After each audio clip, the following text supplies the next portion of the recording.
have a vision. You two all need to have a vision, and then you need to almost make it a manifesto. It's more than a mission statement. It's how do you want everyone to feel? How do you want everyone to show up? What do you want?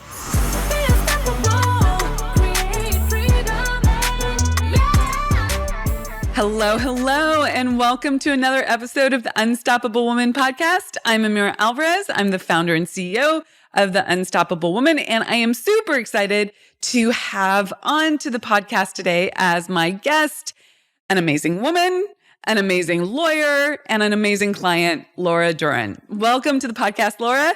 So good to have you here. Thank you, Amira. I'm very excited. Yes, it's going to be good. So the reason I wanted to have Laura on the podcast was I wanted to share her story, share her evolution, share where she started in her business, how it's grown and evolved, and do one for, solid for the women out there in this world that would like to know what it takes behind the scenes to really grow and scale a business, and that it doesn't happen overnight, but it's an evolution. And what are the steps that you went through to get to where you were when we met? And then also, what you've been evolving into as we've been working together, and then just what it's like to run a law firm in this day and age as a female attorney, small business owner, and help people understand some of the things you've done to really grow and scale your business. And hopefully all of that will help our community become more. So that's the framework of this conversation. You ready? I am. I love it. Thank you. Okay. So first question is, why law? Why'd you get into law? Well, I always knew I wanted to be a lawyer. I know that sounds like, oh, I always knew, but I really did always know. In fact, when I was 16, a sophomore in high school, I had to write a letter to myself that my teacher would then mail to us when we were 21, 5 years later. And in there it said, I'll be graduating from Texas A&M University because that's what my older sister went and that's where I wanted to go. I'll be applying to law schools and dating a boy I liked. So 2 of the 3 happened. I ended up not dating the boy that I wanted to date at the time, but I did indeed. I was at A&M and I was applying to law schools. So I've always been very verbal. I like to read and talk. So that's never been something that inhibited me from being able to, I've never been too shy about speaking in crowds. That's not been my thing. So it was a good fit for me. But I also think that, I've always kind of cheered for the underdog. And that's my sweet spot as a lawyer. When somebody can't stand up for themselves, I love standing up for them. Yeah. So some really good nuggets in there already. One, you started setting your vision and your intention so early. Okay. Yep. Bravo for that teacher that understood how staking a claim on your vision and imagining what you want can absolutely create it. And then good on you for being, young and clear. I don't know that a lot of people are that clear when they're that young. Do you think are you clear in other areas of your life, or was it just in this one area that you have that level of clarity for yourself? That is a good question. That is something that I would say has evolved since I've been working with you. So that's a good, the realization, and I'm going to receive this about myself, the realization that I've always been that way, but I didn't know I was always that way. So I guess the answer to your question is, yes, I've always been that way, but I never gave myself credit and I didn't know I was that way until I started working with you. Okay, great. I love that. And my personal perspective is that there's always room for more clarity. That you don't stop iterating on the level of clarity that you have on where you're going, what you want to create, what your truth is, where your power lies, where your genius lies. So I think that's really great. Let's go back to one thing that you said at the very beginning, which is that you've always used your voice. Like you knew you weren't afraid of speaking, you weren't afraid of using your voice, and you had some cognizance of your own power and that you could use it to protect, really, defend, really, the underdog. Is that connected to anything else? Did you do that in your childhood growing up? Yes, and this is something that I've always had in me, and it's just now, as we say in Spirit of Well, these are just now downloads that I'm having. I'm starting to just now connect all the dots. It's all making sense now. When I was as young as third grade, this is my first memory of something like this happening. I've always had either advisors, teachers, professors, authority figures, adults in my life pull me aside and say, so, Laura, you're a leader. And so would you be willing to do this because people will listen to you and you make them comfortable. And if you do that, then that'll really help the class. Example, in the fifth grade, there was a little girl who came, she was new, she was from the Philippines, and she was very shy and very introverted. And my teacher, Mrs. Ray, pulled me aside and said, Laura, had a conversation with that. You're a leader in the classroom. You make people feel comfortable. Will you reach out to her and befriend her? And I was like, absolutely. Yes. But I also distinctly remember thinking, I'm a leader? Like, people listen to me? Like, okay. Like, I didn't know I had that. And then again, I can give you multiple examples of that having happened to me in my life. People calling me forward as a leader, seeing something in me that I didn't accept. And I just started accepting it, Amira. And I'm 45. That's great. So it's been a journey. So talk to me a little bit about what has allowed you to accept it, to really own that power of leadership. What has helped me to accept that? Understanding my self-worth and my gifts, and accepting that is a gift and that I'm worthy of those gifts, and that I can use that's my superpower, and I accept it. And I'll be damned if I'm not going to walk that road, because I know that I can make a difference in people's lives. Absolutely. So, it's a superpower. Do you think it's your purpose? Is it related to your purpose? Yeah, absolutely. Sure. Yeah. So you are one of the fortunate who has a career, has a business, has a livelihood that is also intimately interwoven with her purpose. And I don't believe in luck. I don't believe that there are any, that there is happenstance about this. You might not have been consciously aware of how you created this, but on some level, you knew that this was. Did you know at 16 that this was your purpose? You knew that you wanted to be a lawyer, but you didn't know. Yeah, right. Okay. So, but there was some calling forth there. Yes. Yeah. Yeah. Fascinating. And has law turned out to be everything you imagined? Like, they say the good, the bad, the ugly. Like, even though you're in your calling and you're living your purpose, which is fantastic, was it what you expected it to be? Did you have to adjust your expectations? Did you have to adjust how you practiced the law so that it would suit you better? My journey as a lawyer and my journey through law school has been so rich with unbelievable experiences. And the thing that I love about being a lawyer, one of the things, aside from feeling that I'm living my purpose and helping people, and just being able to speak for someone that just doesn't have the ability to speak for themselves in that moment. When people come to me, they're broken. Tell people what kind of law you do. Family law. So I practice family law 18 years, San Antonio, Texas. Who are your clients then?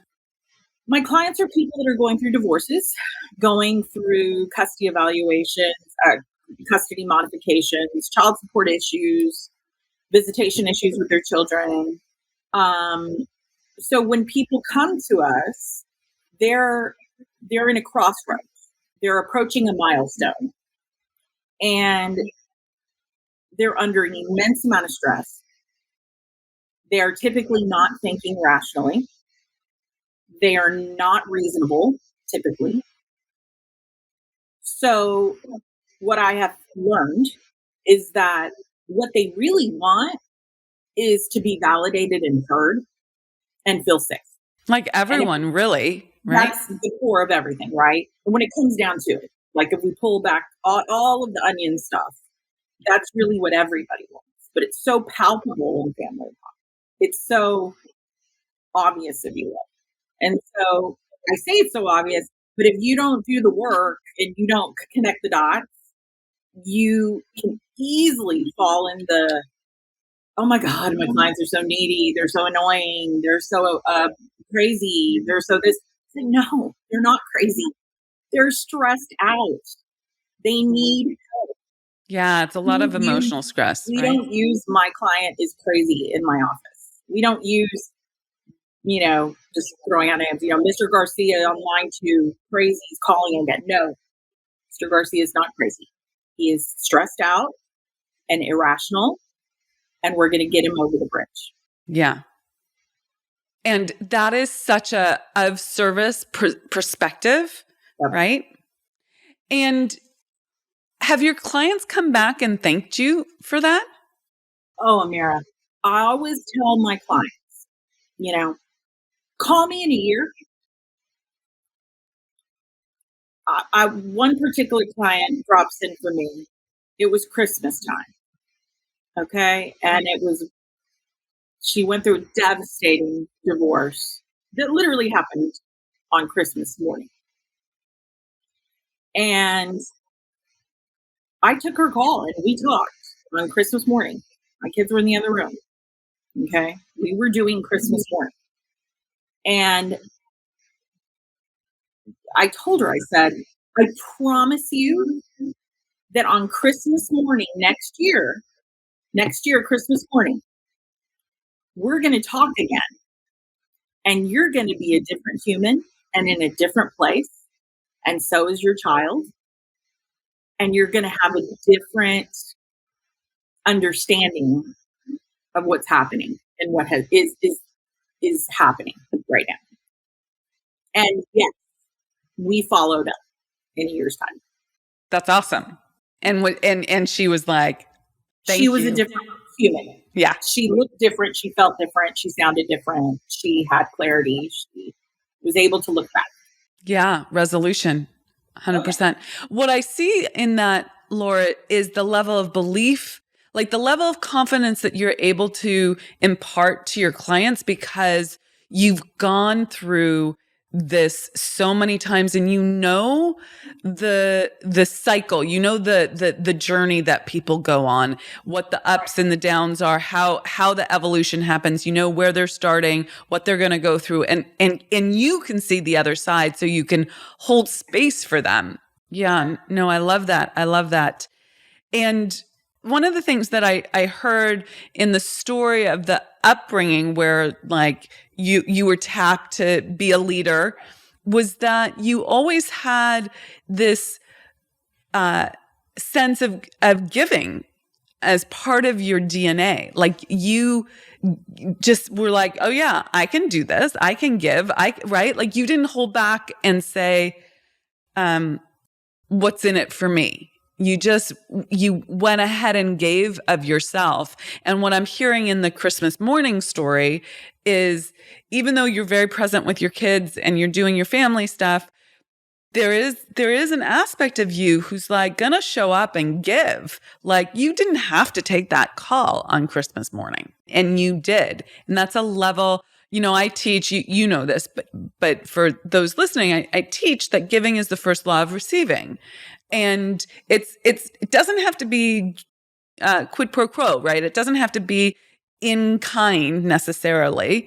But it does you have to give first in confidence that you are supported, that everything's good, and that you will be able to receive. And I think that giving that level of confidence and belief to your clients is a huge testament to living out that law. So I just wanted to affirm that and sort of connect it to the laws of the universe that we teach. So how long have you been doing law? 18 years. This past May, I've been licensed for 18 years. Okay, 18 years. And how has your business changed from when you started 18 years ago to now? Like, if a young lawyer was listening to this, can you map that journey? And really, someone who's just starting a business, I will guess that there are some things that are unique to law, but that there's a lot of commonality in a journey of growing a business that you'll be able to pull out of this description. Yeah, and I have had a journey in my career. I started out working for a law firm. I wasn't even there 6 months, and I knew that was just not an area of law that I was interested in, nor was I interested in working for someone else. So I was able to, very early on, within 6 months of obtaining a license, I was a solo practitioner. And I was able to, and I had freedom, which the whole freedom thing is the theme that you don't know you want at the time. But now I know that this all kind of blocked up. It was a journey.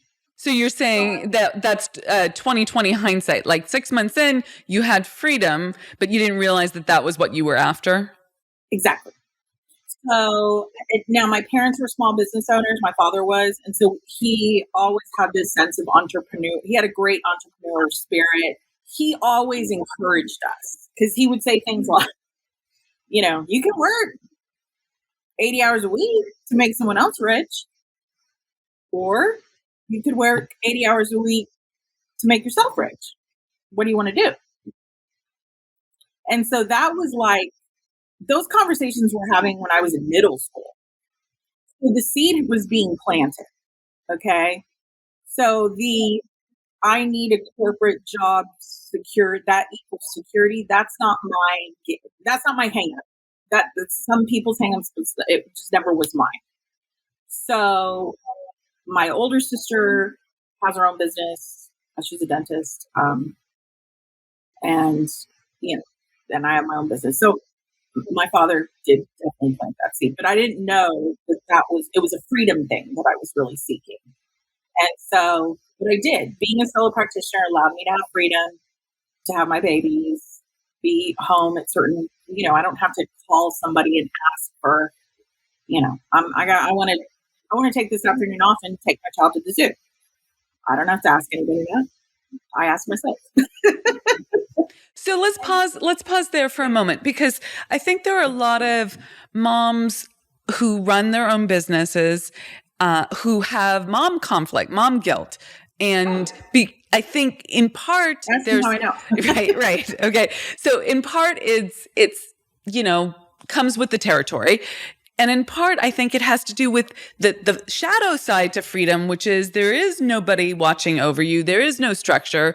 You not having to punch in at 9 and leave at 5 and get home at 5:30, and then you're in mom mode, right? And no one's making those rules for you. So there's no limits on how much time you can spend with your kids or how much time you can spend in your business. And how do you make those decisions? And I think people end up not having clarity around how to show up as a business owner, how to show up as a mom with time management and when to go to the zoo or when to be like, I actually have to get this stuff in my business done. So I know that you're working through some of this now still with me. Like we're working on, time management as which is really self-management, is an evolution.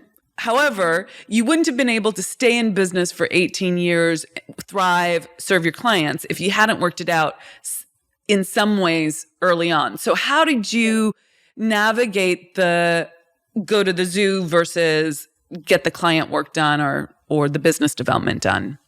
I think you have an ethical, very high ethical obligation to your clients when you're a lawyer.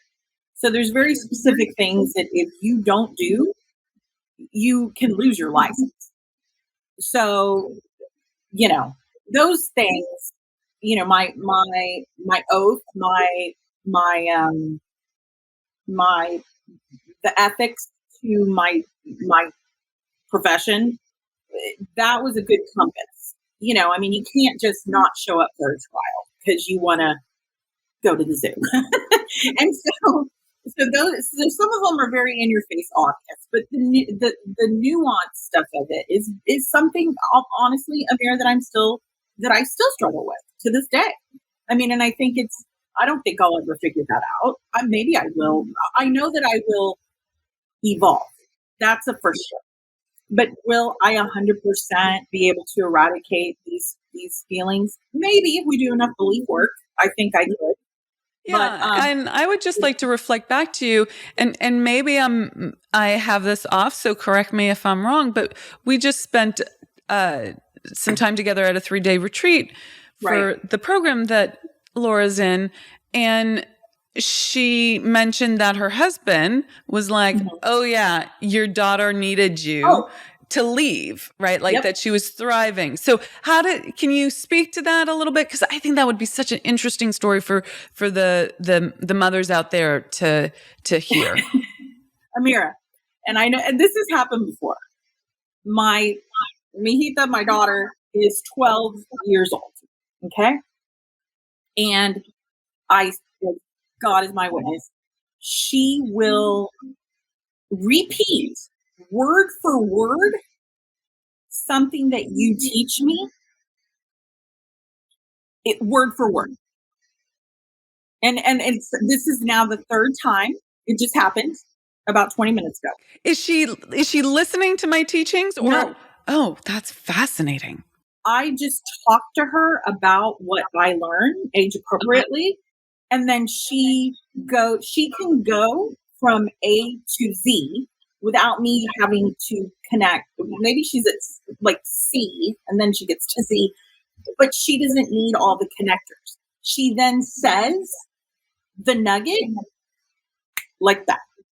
And it freaks me out every time she does it. And this is the last one that she did about, like I say, not even 30 minutes ago. I'm kind of reflecting on the weekend, and I was talking to my husband about things that had dropped in because it was all about personal responsibility and changing our retreat and changing or recognizing what our beliefs are. And then thus will change your thoughts and change your feelings and change your actions. Okay. So we know how that diagram works. I can intellectualize it all day, but it's tough. So one of the downloads I had was that if I'm not needed as a mom, then I'm not a good mom. So unless I'm so selfless and 100% selfless, and I give 100% of everything I have, every cell in my being, if I don't give that to my children, then I'm not a good mom. So I'm saying this out loud, right? My daughter's there. She's like, "Oh, Mom, that's so sad. This and that." She's such a good mom. And I was like, "Well, this is just a belief that I had." And she goes, "Well, I hate to tell you this, but when you were gone," she goes, "I don't know if you know this, but I don't think about you 24 hours a day, Mama." I was like, of course I understood. But it was kind of like, what? She goes, right. She goes, when I'm not thinking about you, you don't exist. And that's exactly what we were talking about. Yeah. She said, so when you don't exist in the moment, because I'm not thinking about you, then I'm doing other things, and I don't need you in that moment. Yeah. So let me fill in the blanks for people who didn't attend that retreat, but that's wild, Laura. I'm telling you, Celine is your spirit animal. I cannot wait. Like one day I'm gonna call you forward. I would love for you to have a conversation with my daughter. Anyway, I would be happy to. I would be honored to. That would be great. So one of the teachings was we as humans have experience, and it gets mapped into our subconscious. If we don't process it, release it, transform it, we continue to think about it in a particular way that comes through our lens of our belief structure. And we keep reinforcing it again and again and again as if it were true. But the past is the past and it no longer exists. The future is in the future. It doesn't exist yet. The only thing that is here is this moment, right? This present moment. And if you go back to the past and recreate it, then you're bringing, in this moment, you are thinking about the past, but the past does not exist in this present moment. And there was a lot more that, this is not new thinking for most people have heard of this concept, but we were applying it in a particular way that was revelatory to actually not developing limitations in the present and creating things in the future that don't serve us. So when your daughter, Selena, says this, you're like, oh, she already understands this. She understands it, Amira. Yeah. It's like she has, she's a special child. She is a special child. She's a special human being. I think she will be called forward to do certain things in her life. I don't know what exactly that looks like for her yet, but I know that she's special. I love it. Okay. Well, let's go back to your journey. So you start off at a law firm. You're 6 months in. This is not for me. I feel trapped. I need my freedom. You start your own business. 20/20 hindsight, you realize it's all about the freedom, being able to go to the zoo when you want. And I'm going to just hold you a little bit accountable there. There's a flip side to that, which is probably that you need to figure out how to earn money for yourself and you don't know quite how to do that. Is that correct? Oh yeah, for sure. Yeah. It's like I had really bad habits as a solo practitioner. Just not accepting support, thinking I had to do everything, not thinking I could afford an assistant, not thinking that I could afford certain things that office systems that would make my life easier, not managing money well. The list is long. The list is 17 years of what not to do. Okay. And some of the things of what to do. Yeah. So looking back, what would you say, how long did it take you to hire your first assistant, would you say? 6 to 7 years. 6 to 7 years in. Okay. So that's huge, right? That is something, you can't scale without people to help support you. Yeah. Not even close. Yeah. Now I have a employee. It's just a different game. Absolutely. Yeah. So that would be a big one to as a lessons learned, what would you have told your younger self, the lawyer who's a year into, or 6 months into running her own law practice? What would you have told her? Because the Laura then is like, I'm not making ends meet. I know this woman. Okay. I'm not making ends meet. I'm not making enough money. How could I possibly invest in an assistant when I can't even pay myself right now? So what would you tell that woman? You're worth it. And it all comes down to that. I wish it was more complicated. And how would you speak to but let's go brass tacks here. Because I often say you're worth it. You just have to do it. And people look at me askance and they're like, yeah. But I don't have the money. What would you say to that woman who just is like, I'm juggling all the balls right now? I would say to them, that there is a finite number of hours in a day. And as attorneys, we charge for our time. So just let's make it easy. You have 8 hours in a day, you charge $100, then you're going to make $800. Okay? If all the stars are aligned. If you have X amount of overhead and working 8 hours for you is not covering your overhead, then something's going to then have to give, or an overhead meaning your bills.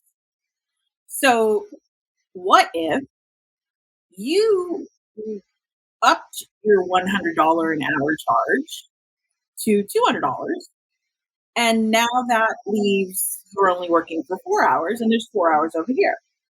Well, someone else can work this other 4 hours for you, and you then maybe they charge $200. So now you've literally doubled your bottom line by scale. Yeah, absolutely. So it's about leveraging other people to free up your time to do other things, like do a website, do social media. I mean, and you could flip that also. You could do those things, or you could be the one who does the lawyering at $200, right, $300, $400, $500 an hour, and someone who's getting paid $25 an hour could do your website, or $75 an hour could do your website, right? And absolutely, that's kind of a growth thing too, to be honest with you, Amira, because in the beginning, it's like you should do the lawyering. I believe, because you need to practice. That's why they call it the practice of law. Like, I was a solo for so long. It's kind of a strange expression, but some of us, we're like courthouse rats. It's like a hustle. I know it where all the clerks are. I know how to file something. I know how to get a hospital. I know this, I know that. Like, I know every part of the kitchen. But you can't be in every part of the kitchen. So at some point, you have to start out practicing. It's very important. But you will get to a point where you don't even have to practice anymore. Yeah. So let me break that down. So she's not just talking about law. I mean, she's talking about law, but this is the truth for everyone. I'm consistently speaking on this podcast about the law of compensation, which says you'll be compensated according to the need for what you do. That's the problem you solve, right? How important is it to solve that problem? Your ability to do it, and the difficulty in replacing you. So your ability to do it comes with practice, comes with time. Now there's a rub there. Sometimes you're exceedingly good at what you're doing, but you're not charging enough because you have a self-worth issue. Okay. Yes. Okay. And I heard you coaching another lawyer up. This was in the ladies' room conversation, yeah, right? And when we had this retreat. And can you share a little bit do you remember that conversation? Yeah, she was grappling between, do I do contingency fees and stick with contingency and flat rates, or do I charge an hourly rate? I said, well, I said, the answer is not one or it's not black or white. You can do all three, but if you are going to charge a flat rate, you need to figure out, you need to make sure that that flat rate compensates you appropriately. Because if let's just make it easy, charge someone $1,000 and that's the flat rate, and that covers the filing fees and the copies and the postage and the this and the that, and now you are only left with $500 after costs, and it takes you whatever, 25 hours to complete this. Well, now you're working for pennies. I said, so you're going to end up holding on to something. And then she says, well, I said, so how do you base your flat rate? What are your flat rates? She goes, it depends on whether or not I think that they can afford the flat rate. So she changes her flat rate based on what she thinks that person can afford. And yeah, I said, we can't save all the baby bunnies. Where'd you learn that one from? Right. Yeah. So I said, here's the deal. Your fee is your fee. Yeah, absolutely. You want to do pro bono, do it all day, whatever. But you also have to feed your kids. Yeah. And I have a really strong take on that. You need to, one, own your value. Two, you need to have a structure in your business. You know, order is heaven's first law, right? Like we need to have some order there. Changing your retainer rate depending on who you're talking to is out of order. I say this in the most loving and like direct, clear way to the woman that you were sharing this with, right? And everyone who's listening, because I know that lots of people do this. They change their fee structure depending on what they think someone can afford. And this is not working. One, I personally think it's a little bit out of, I think it's out of integrity. I think you need to charge everyone the same amount, that you need to have a fee structure that is consistent across the board. And then if you want to do pro bono work, then you do something like I do 3 pro bono cases a month, or I do 1 a month, or I do 3 a year. And to qualify, right, you create a boundary. And to qualify, you have to do this, this, this, and this. And it's not just save the bunnies. It's like that person has to step forward and own their part in it. And then you can have this. Okay. Then we choose you for this. Okay. And it's a twofold there. It's self-worth, but it's also the law of scarcity, because you're so scared that they're going to not, when you are super like, oh my God, nobody's going to call me. I've got to land a client. We're not going to pay the bills. Have you ever had that experience, Laura? Yes. Okay. Yes. I just wanted to ask that because you're sort of like, you're further along in this journey, but there are so many people who the phone's not ringing right now. Right. Okay. And one of the things that is fascinating about being in scarcity is that when you step out of it, the phone starts ringing. Mm-hmm. And that is I've had this experience too. You know, I'm not outside of this experience. I mean, I remember when I was like, how am I going to make my money this month? I don't know how I'm going to do it. And how I am I was going to pay my car bill. Right. Like very nervous, very anxious, very worried, very much in scarcity. It was very hard to make money, to create money. The less you are in scarcity, it equates to the more you are in truth, in faith, in abundance, in absolute knowing. And it's much easier to make money. And yet, when you don't have the money is when it's the hardest to step into knowing that it's there. And so because you're coming from a place of fear. Absolutely. And so it becomes this chicken and egg piece where, you know, if I had the money, I wouldn't be in scarcity. If I'm not in scarcity, then it'll be easier to make the money, right? Like which comes first here? And the way out, just to help people out here, the way out is that you have to hold a belief of abundance of money, not abundance of scarcity, but abundance of money, that you're going to make your number without doubt, without worry, without fear. And that's managing your mind, managing your emotional energy around it. And it's a challenging thing to do, but you need to hold the truth of the outcome that you want in order to be the person who can make sales, can receive the phone call, who understands that the people are everywhere and the opportunities are everywhere and you see it. But that's the rub. You have to believe it before you are it. Because you show up differently in the call. Yeah. And so you show up in confidence, which means, ooh, wait a second. I don't have any problem getting this woman $7,000. She's going to take care of me the whole time. As opposed to, oh my God, well, okay, I guess I'll give her $1,000. She seemed really distracted and nervous, and and everybody else I called, police charges $3. Yeah. Okay, she's a bargain. Yeah.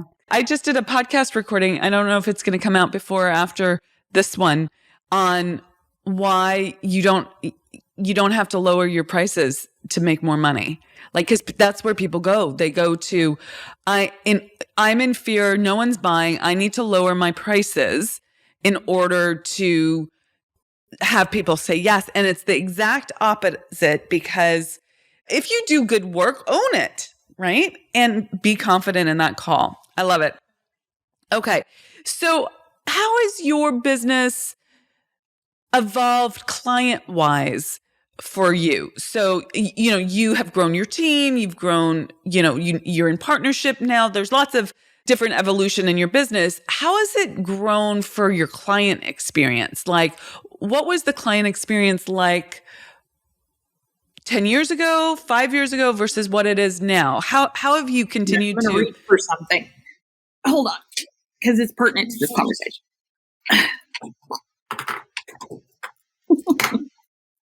Gracefully grabbing this book. Okay. So you recommended it, and I've been reading it, and I've actually started a client satisfaction initiative in my office. And so I'm gonna pause you for just a second, because those of you listening to the audio version of this, she held up a book called "Never Lose a Client Again" by Joey Coleman. Is that it? That's right. Yeah. Mm-hmm.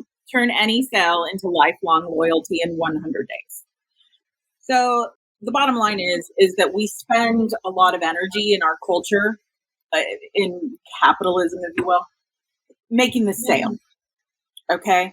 But then once you make the sale, they become a number. And that will directly create a situation where your clients are not satisfied. And therefore, negative energy will then come to your, whether it's in the form of bad reviews or people complaining or bad word of mouth and bad energy to everything else. So the idea is, once you make the sale, and the sale comes, what that means is the moment they sign your contract and give you whatever your retainer is or your quote is, they then become your client that you need to make sure you turn into a lifelong loyalty client. And there's certain ways to do that. And that's what we're working on right now. So not transactional, but relational. And quite frankly, like giving, if you're listening with kids, I'm about to swear, giving a shit. Okay. I love that book. I have been doing what he's talking about for years, and without structure, without process. He has a great process for it. And I highly recommend the book to anyone who's in a service-based business. It's a great book. But I was sort of curious, like, because you're just now reading that. How is the experience of your client different now than it was, say, 5 years ago? How has your evolution affected your client? Well, having support staff, having an A team, oh my God, it's everything. And, frankly, you have to figure out who your ideal client is and what that looks like.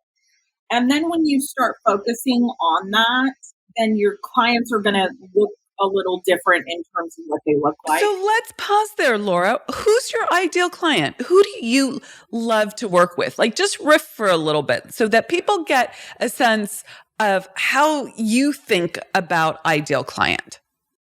An ideal client is someone that trusts you, someone that doesn't second guess your advice, that pays their bills, that can afford you, and that is respectful to you and your team and will listen to you. And so you say, like, are you coachable? Can I coach you? Okay. If you don't have a client, and I use that kind of in translation to representing someone, if I don't have client control and they don't buy into my advice, it's very difficult to deal with them as a client. So there are red flags that will happen up front. And we've learned that because of scarcity mindset, if we hear, and you can hear them once we're almost 20, I'm almost 20 years in, the red flags, what they are. And inevitably, if you're in scarcity, you're like, I know that this red flag's there, but I want to make this sale. And then you do. And then inevitably, that is not your ideal client. I think this is really important. I had a conversation with a prospective client the other day, and admittedly, I did all the things that I teach people not to do. Okay. So I own I was, was coming back from the event. I was in the passenger seat, but it was very distracting to be watching the team navigate. And there was also the Wi-Fi wasn't solid, or the cell service wasn't solid, right? There were all these things that I'm like, I have a little checklist that I teach and that I normally keep to. And I didn't follow that. And I had a terrible, I feel terrible internally. Oh, let me say that differently. I don't feel terrible internally, but I made a note that was not of service to that person, Right. because I wasn't showing up in my power, fully present and serving her. But I also recognize, to the point of there are red flags, that the red flag is, are you playing a shell game? Like, you're not telling me all the things that are at play, so that when we get to the place of like, okay, well, this is your next step, then it comes out, I'm in 5 other coaching programs and I don't have time, or I don't believe in myself because of the X, Y, and Z, right? There's all sorts of things that come out, and I could see that the entire time, but I was so distracted and not in my personal power having that call that I wasn't paying attention to the red flags that were coming up. And I would have never offered someone like that the opportunity to work with us, because that is a they're not coachable. Okay. Right. Okay. That shell game. Yep. And so, to your point, and I'm not, the listeners need to know that too, but to your point, what the red flags are. Start paying attention to that. It's really important. It is. And I would just give one red flag that is almost a never failer to young lawyers out there. If you're their 6th lawyer, and they've been in litigation for 5 years, still don't have a final order. Yeah, run. Ding, ding, ding. Yeah, I mean, that's the red flag for me too. I've been in all these programs and none of them have worked. Could it be you? Who's the common denominator? Ouch, right? That's an ouch. And I don't say that, and I need to frame this up for people, because I can hear people clicking off, right? And running away. It's a personal responsibility piece. Okay. Absolutely. And I hope that if you're like, oh my God, that's me, that you don't take it personally, that instead you say, oh yeah, the common denominator is me. I need to shift. And to this person's credit, she was coming to the call to try and find an answer to this. Yeah. So, I'm not doing it a full justice, her full justice. Okay. Okay. So your practice has evolved, and have you started to work with a different kind of client than you did in the beginning? Yeah. I mean, and I think that those ideal clients have always been there, and so I've had wonderful experiences with clients, and I've had really bad experiences with clients. And the game, if you will, is to identify those good clients and try to focus on, and it's hard, Amira, because it's not demographics, it's not age, it's not race, it's not gender necessarily. It truly is, do they trust you? Do they trust you? Do they value you? And for some people, they don't have the ability to trust. Right. But then they will fire you and then go. That's why they have 6 lawyers. Absolutely, Laura. I'm not saying take them as a client. Okay. Yeah, no, I know. I'm just saying sometimes it's not about do they trust you. It's that they can't trust. They have anyone. Okay. Yeah, I should have said it like that. Like, I don't. Yeah, exactly. Okay. Great. Is there anything else that you would like to share about your journey or advice that people could walk away with and feel like, oh my God, Laura, what a total nugget there? What I'm working on right now and what I really love the idea of doing is having a vision for my law firm. Like, I have it in my head. I know what I want to do. And I know how I want to show up, and I know how I want my clients to feel, and I know how I want my staff to show up and how my staff to feel. I know it. It's in here. I see it. But I need to be able to articulate it very clearly to myself, to my partner, to my staff, and to my clients. So one of my SOW sisters is starting a partnership. She's a lawyer, one of the Spirit of Wealth ladies. And she says, what do you think about the partnership and how it runs? I said, have a vision. You two all need to have a vision, and then you need to almost make it a manifesto. It's more than a mission statement. It's how do you want everyone to feel? How do you want everyone to show up? What do you want? And I think that if your client, and so you use it almost like as a little manifesto pamphlet for your clients, like you do great on that with your marketing. Thank you. Fantastic. And so I would encourage young lawyers or people that are just starting out a partnership, dig a little deep. And you don't have to, success loves speed, let's close the gap. Don't spend a year doing this, but maybe a weekend retreat or something like that. And get clear with that. And everything else is going to start falling into place. 100%. And I feel like there's a point of clarification there, right? Don't spend a year doing it. Success loves speed, and allow yourself to iterate and evolve it over time. Like you will take a crack at it, get it done, and then revisit it. And you'll see most of it is really spot on, but this needs a little love and attention. We're going to tweak this. Yep. Okay. I have a few more questions for you. Okay. So one of the things that we were talking about the other night was, and I don't know that I can articulate the way you framed it, but you said something like, you look like me. Yeah. I love that, right? There was something in that. Now, Laura and I, we don't look really like each other, but we look like each other. So what she was referring to is that, she's from San Antonio. She's from a Mexican-American background. My father's Mexican-American, happens to be from San Antonio as well. I never grew up there, but I spent a lot of time visiting cousins there. There's some commonality there. Mm-hmm. And we had a conversation about that, and you said, and I love that you don't market to Latinas. Like you could really play that card. So can you speak to that, and then I'll riff off of it and share a little bit of my perspective. It's tough, man. Okay, so in San Antonio, a lot of family law attorneys look like us, are Hispanic females. A lot of the district court judges are Hispanic females.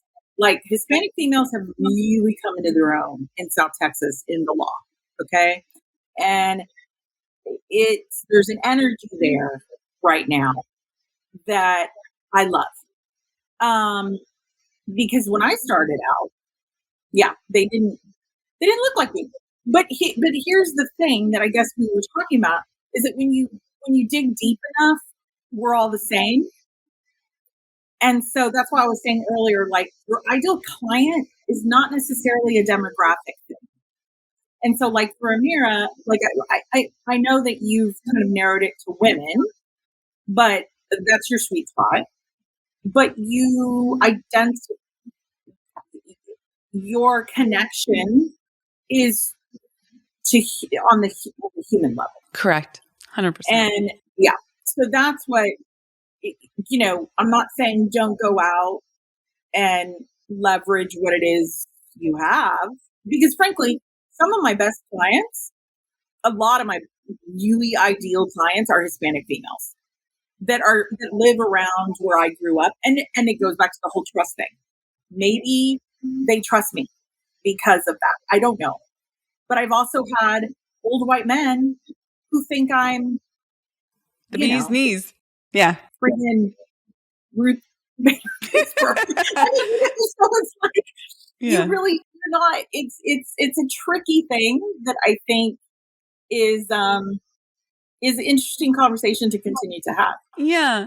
So I'm going to put this in the framework of business and marketing, because that was the query. You looked at me and you was like, why don't you just you don't market to Latinas? No. And like, why, like quizzically, like, why don't you? This would be so easy, but I like that you don't. And I'm confused by the fact that I like that you don't, but I like it. You know, it's like, it's this and more. And there's a number of reasons that I do that, and one is what you've touched on, which is like I connect with people's humanity, and that it has nothing, like, I'm not in this sort of identity. I don't want to create just one exclusionary lane. No, because it's so meta. All of this stuff is very meta. Correct. But anyway, and nuances identity. Anyway, go on. Thank you. It's like, well, thank you, Laura, for letting me go on.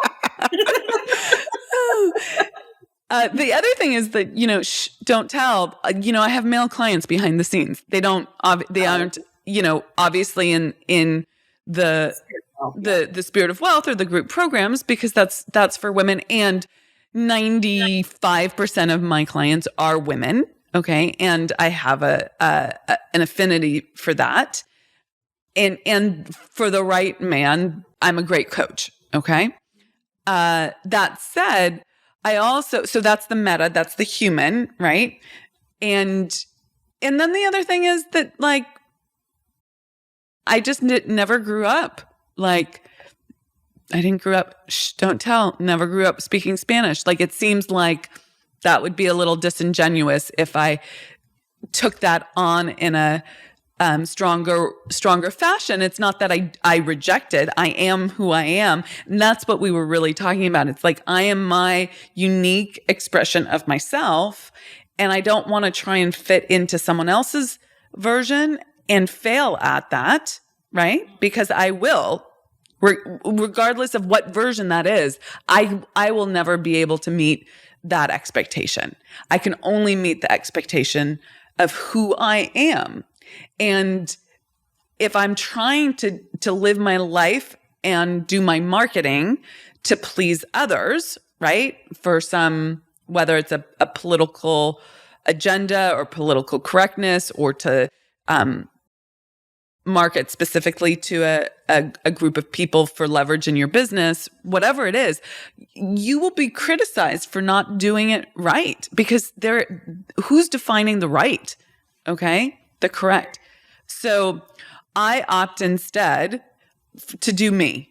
Okay. Because no one can tell me how to do me, because there's only one of me, right? Unique expression. Yeah.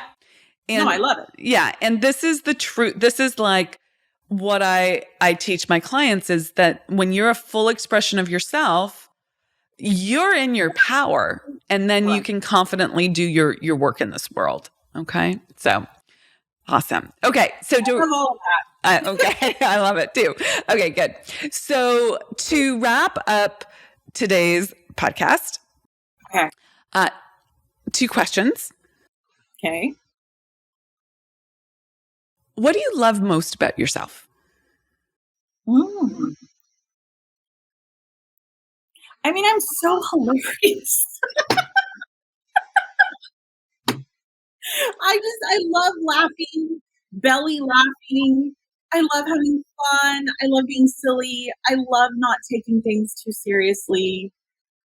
Oh my God, there's so much levity and fun in this world. And that's like the joy. That's the sweet spot, you know? Cool. I love it. And I love that. I love those moments of just levity and just fun. Great. Second question. And then I have reflections for you, so don't go anywhere. Okay. What makes you an unstoppable woman? Oh gosh. Because I've always known. I always have been unstoppable. I came into this world unstoppable. We all did. we all dropped in the infinite with everything already there. And some people aren't ever able to clear out all the baloney to allow them to see that. And luckily for me, there's been multiple people along my journey of life that have called me forward to be unstoppable. And I'm listening. Yeah, you listen and you act on it, which I love. I love. So before I share my final reflections, where can people find you? Yes, I'm in San Antonio, Texas. It's Robertson Duran Law, PLLC. Our phone number is 210-224-4077. And they can always follow us on social media. It's RD Family Law at rdfamilylaw.com. And then our website is rdfamilylawfirm.com. So it's rdfamilylawfirm.com. Great. I love it. Did you catch that? rdfamilylawfirm.com. Okay. So I wanted to share with you some final reflections that one, thank you so much for sharing your wisdom here on the podcast. I know that the audience will be eating this up and just connecting the dots for themselves. Your generosity is I think one of the key things that sets you apart. I see it in your interactions with everyone, that you're constantly thinking about how you can give, how you can share, how you can, how you can solve this problem or this problem. You're constantly really looking at how you can show up and help other people. And I'm hoping that everyone listening will see the connections to their own business and start putting the dots together. So I want to say that I thank you and honor you for your generosity.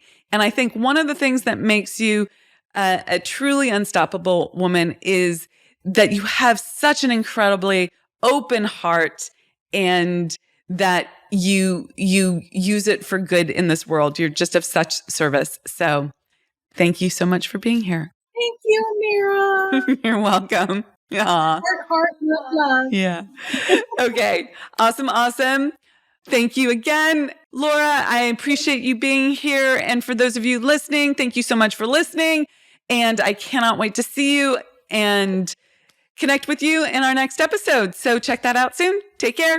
Be unstoppable. Bye-bye.